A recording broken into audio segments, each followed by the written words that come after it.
9 निर्भय बनो, जिसके लेखक श्री है फणीश्वर नाथ बैरू, जिनका जन्म 1921 में और निधन 1977 में हुआ था। प्रसिद्ध आंचलिककार कथाकार रेणु का जन्म बिहार में वर्तमान बिहार के पूर्णिया जिले में ओराही हिंगना नामक गांव में उनका जन्म हुआ था। उनकी शिक्षा दीक्षा उनके गांव विराटनगर वाराणसी में हुई थी।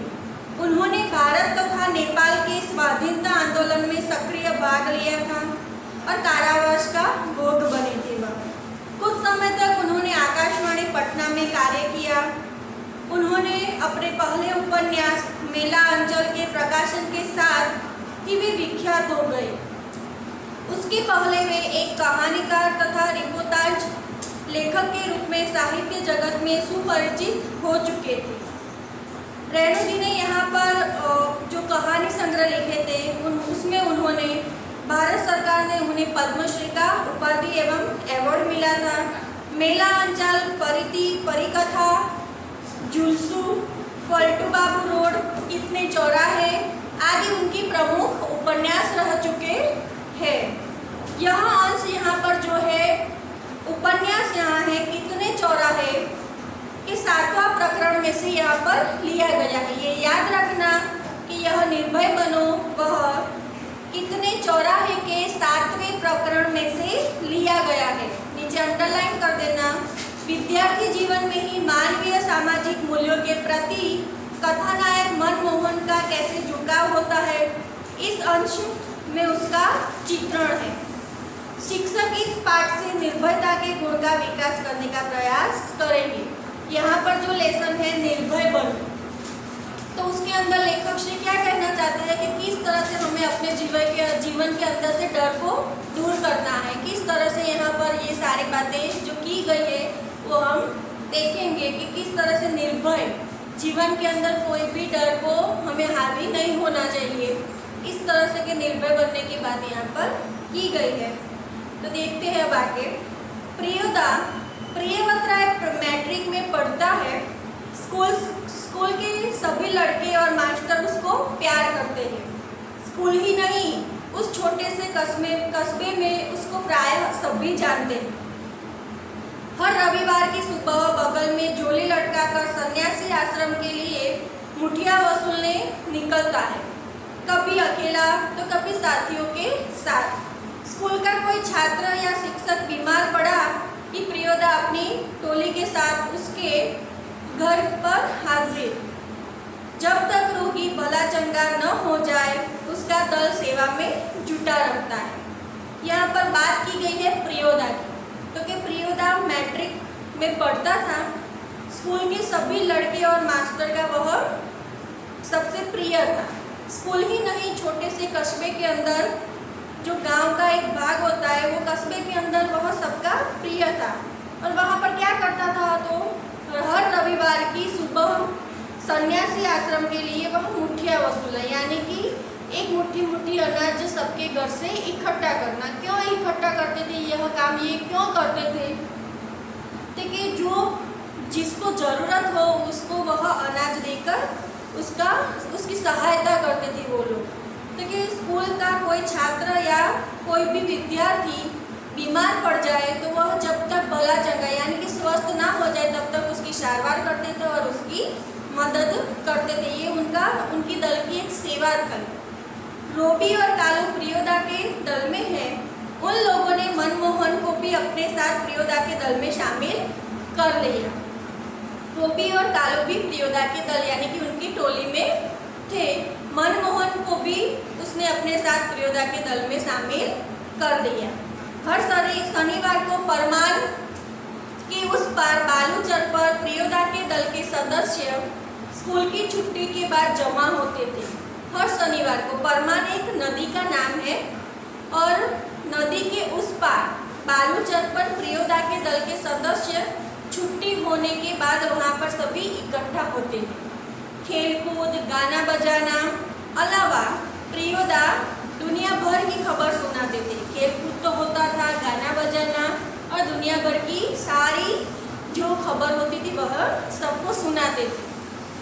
और वहाँ पर रविवार का प्रोग्राम तय होता था कि रविवार के दिन हमें क्या करना है, तो कि किस मोहल्ले में जाना है, वहाँ पर कौन जाएगा मुखिया वसूली करने, कौन बीमार है उनकी सेवा करने कौन कौन जाएगा, ये सारी बातें वहाँ पर रविवार के दिन तय होती थी कि मोहल्ले के अंदर मुखिया वसूली कौन करेगा, किस बीमार की सेवा करने कौन कौन जाएगा। उस दिन मनमोहन का परिचय देते हुए कालू ने कहा था, प्रियोदा यह मोना यानी मनमोहन खूब तेज लड़का है, क्लब का सदस्य होना चाहते हैं। उसका परिचय देते थे कि यह मनमोहन है, बहुत ही तेज लड़का है और ये हमारे क्लब का सदस्य होना सभ्य होना चाहता है। प्रियोदा ने मनमोहन को सिर से पैर तक देख कर पूछा, भारतवर्ष के एक ऐसे आदमी का नाम लो जिसे लोग भगवान का अवतार समझते हैं। ये याद रखना, यह क्वेश्चन शॉर्ट क्वेश्चन के अंदर पूछा जाता है कि प्रियोदा ने मनमोहन को क्या प्रश्न किया था, तो कि भारतवर्ष के एक ऐसे आदमी का नाम लो जिसे लोग भगवान का अवतार समझते हैं। तो उसने क्या उत्तर दिया, महात्मा गांधी जी। ठीक है, तुम पढ़ लिख कर क्या बनना चाहते हो? प्रियोदा का दूसरा सवाल था। मनमोहन चुप रहा, फिर धीरे से बोला, वकील। वह बड़ा होकर क्या बनना चाहता था? वकील। सभी ठठाकर हंसे, लेकिन प्रियोदा गंभीर ही रहे और फिर बोले, ठीक है, बीमार लोगों की सेवा करना जानते हो? प्रियोदा ने प्रश्न किया कि क्या तुम बीमार लोगों की सेवा करना जानते हो? तो उसने क्या कहा, सीख लेंगे। शाबाश। यदि रोगी हैजा से पीड़ित हो तो तुम क्या करोगे? हैजा यानी कि कॉलेरा, ये सारे एक रोग है, तो कि हैजा हो जाए तो कि तुम उसकी सेवा किस तरह से करोगे? मनमोहन चुप रहा क्योंकि वह हैजा के नाम से बहुत ही डरता था। गाना जानते हो? तो उसने क्या कहा, हाँ। और कि तैरना? तो कि जी नहीं, उसे तैरना आता नहीं था। प्रियोदा ने सूर्यनारायण नामक सदस्य से कहा, सूरज मोना को तैरना नहीं आता है, तुम उसे तैरना सिखाओगे। ये याद रखना, मोना को तैरना किसने सिखाया था? तो सूर्यनारायण ने सिखाया था। सीख जाएगा, एक दिन उठकर पानी में फेंक दूंगा, खुद तैरने लगेगा। और सभी वहाँ पर हंस रहे हैं। सूर्यनारायण पढ़ने में बहुत ही कमजोर है, लेकिन शरीर उसका बहुत ही मजबूत है। रोज 100 दंड बैठक करता है। उसके साथ ही सूरज पहलवान कहते हैं। सभी लोग सूर्यनारायण को क्या कहते हैं? सूरज पहलवान।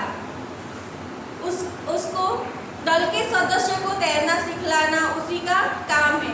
दल यानी कि वो उनका जो दल है, सारे सदस्यों को तैरना सिखाने का काम किसका है? सूरज पहलवान यानी कि सूर्यनारायण का।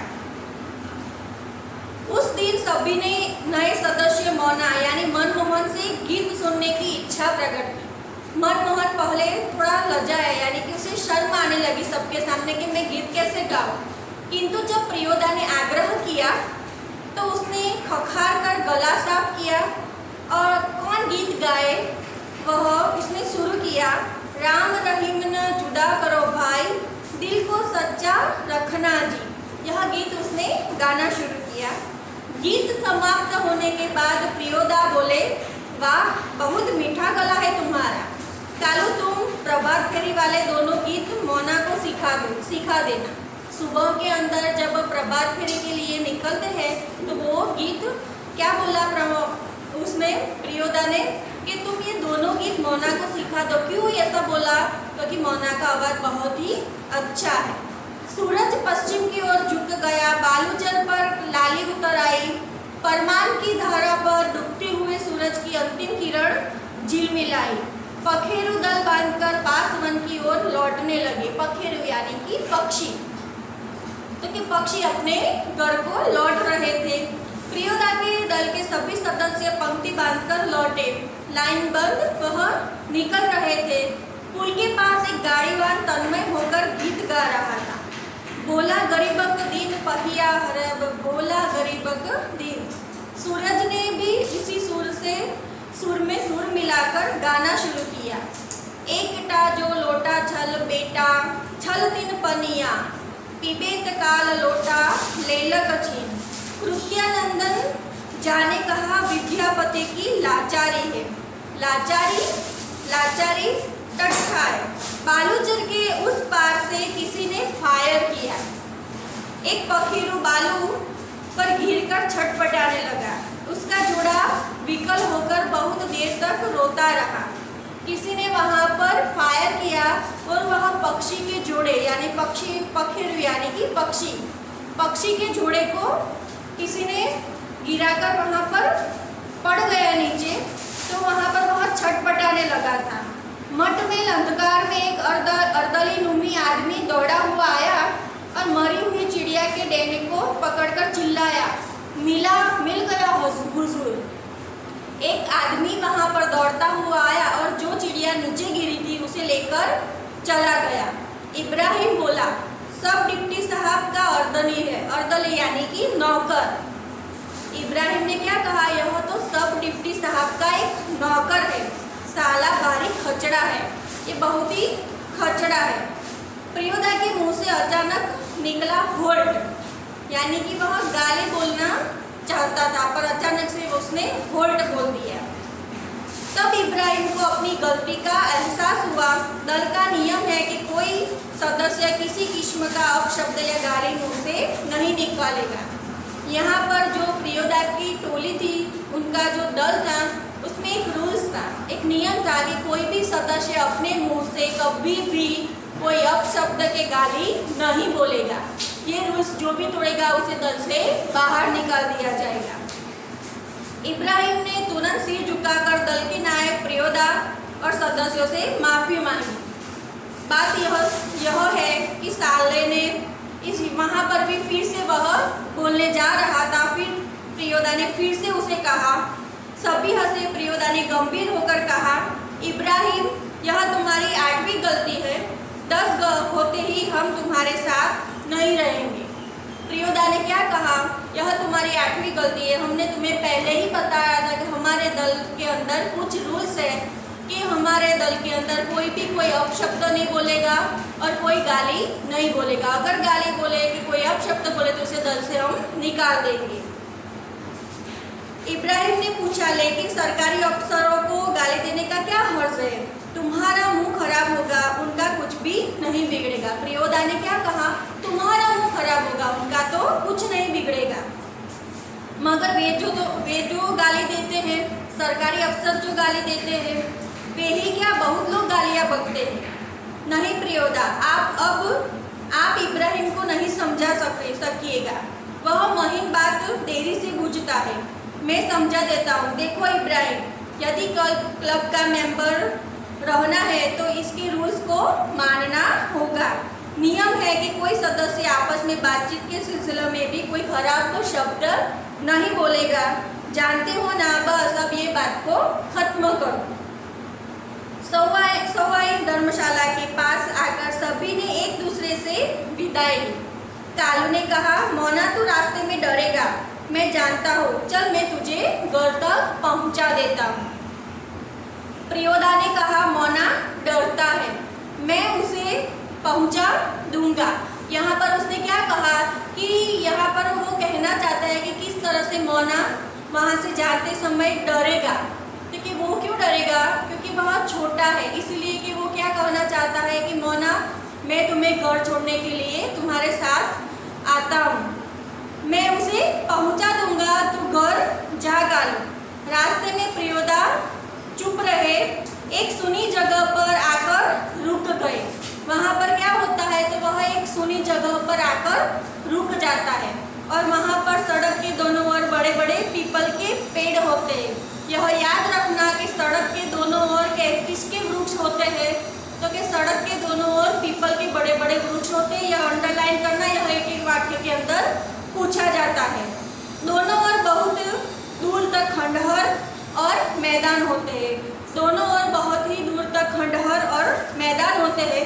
पास के एक उजड़े हुए मकान की ओर इशारा कर प्रियोदा ने कहा, जानते हो, इस घर में कभी मुर्दों की चीरफाड़ होती थी। वहाँ पर पोस्टमार्टम हाउस होता था। मुर्दों की चीरफाड़ की जगह उसे हम क्या कहते हैं? Postmortem house. जो यह एक शब्द अंदर पूछा जाता था। तो उसे ऐसा हुआ कि मोना को मैं कहूँगा कि यहाँ पर बहुत सारे भूत यहाँ पर आते जाते रहते हैं, लेकिन यह डर जाएगा कि ये बात मैं उसे बोलना चाहता हूँ कि मोना देख, यहाँ पोस्टमार्टम हाउस है, यहाँ पर मुर्दों की चीड़फाड़ होती है और यहाँ पर सब ऐसा कहते हैं कि यहाँ पर बहुत सारे भूत आते हैं, उसे उठाकर ले जाते हैं, पर मोना का इस पर कोई भी प्रभाव नहीं होता है। ये बात वह कहना चाहता है कि किस तरह से वह निर्भय होकर वहाँ से आगे निकल जाता है। अरे वाह, प्रियोदा ऐसा बोलता है कि यहाँ पर भूत पिशाच किलकाली करते रहते हैं, मैदान में प्रेतनियाँ नाचती रहती है, तो क्या तुम डरने लगे हो? तो वह क्या कहता है कि नहीं, मुझे ये कोई बात का डर नहीं है। अरे जी नहीं, प्रियोदा हंसे बोले, देखो ना, भूत प्रेत ऐसे आदमी को कभी नहीं तंग करता। मोना ने क्या कहा? प्रियोदा ने उसे समझाया कि देख, भूत प्रेत कभी भी किसी आदमी को तंग नहीं करते हैं। जो 10 का काम करता है, तुम्हारी उम्र में भी मैं डरता था। मेरे गुरु महाजन ने मुझसे हंसकर कहा कि 10 का काम करने वाले तो खुद भूत होता है, उसको भूत क्या कर सकता है, चलो शुरू करो। तो वह गाना राम रहीम का। तो अब वह सब लोग क्या करते हैं, इस तरह से वो सारे लोग किस तरह से निर्भय, यानी कि उसके मोना को अंदर जो डर था, वो डर किस तरह से हम दूर करें, वो बात यहाँ पर उन्होंने की थी कि वह पोस्टमार्टम हाउस से बाहर निकलते हैं तो यहाँ पर के भूतों, यहाँ पर मुर्दों की चीरफाड़ होती थी, तो कि वो डरता है कि नहीं डरता, ये हम देखना चाहते हैं। इस तरह से प्रियोदा ने मोना के अंदर जो डर था, वो डर को दूर भगाया। और यहाँ पर ये लेसन पूरा होता है, इसकी PDF फाइल आपको भेजी जाएगी।